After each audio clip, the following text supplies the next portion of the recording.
Hi friends, இது என்னென்னு பார்க்குறீங்க தானே? பழையது தண்ணிங்க. இந்த பழையது சாதம் இருக்கு இல்லையா, அதில் தண்ணி ஊற்றி வச்சு அந்த தண்ணியை வந்து மேலாப்பில் இருத்துட்டு வாரத்தில் ஒரு 2 நாள் இந்த தண்ணி வந்து குடிக்கணும்.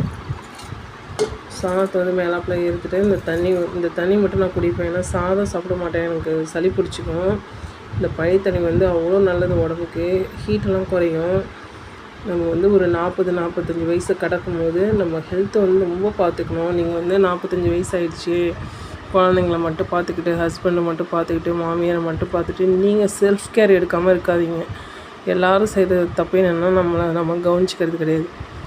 நம்ம கவனிச்சிக்கிட்டு நம்ம ஹெல்த்தியாக இருந்தால் தான் குழந்தைங்க நம்மளை மதிப்பாங்க, ஹஸ்பண்டும் நம்ம மதிப்பாங்க.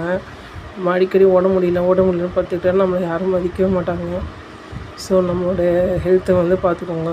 ஒன்றும் இல்லை, சிம்பிளாகவே விலை கம்மியான பொருட்களே நம்மளோட ஆரோக்கியத்தை பார்த்துக்கலாம்.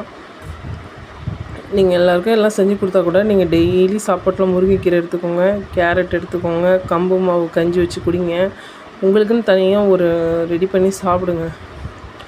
இல்லைனா இந்த காலகட்டத்தில் நம்ம வயசாகிடுச்சு முடியலன்னு படுத்தா நம்மளை யாரும் கவனிக்க மாட்டாங்க, நம்மளை கேர் பண்ணிக்க மாட்டாங்க. என்ன தான் பாசமாக இருந்தாலும் உயிராக இருந்தாலும் நாம் எழுந்து வேலை செஞ்சு நம்ம ஒரு 4 காசு சம்பாதிச்சு கொடுத்தா தான் நமக்கு மரியாதை இருக்கும், இல்லைனா நமக்கு மரியாதையே இருக்காது.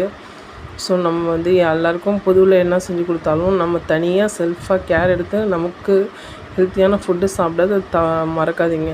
வீடியோ பிடிச்சிருந்தால் லைக் பண்ணுங்கள், ஷேர் பண்ணுங்கள், கமெண்ட்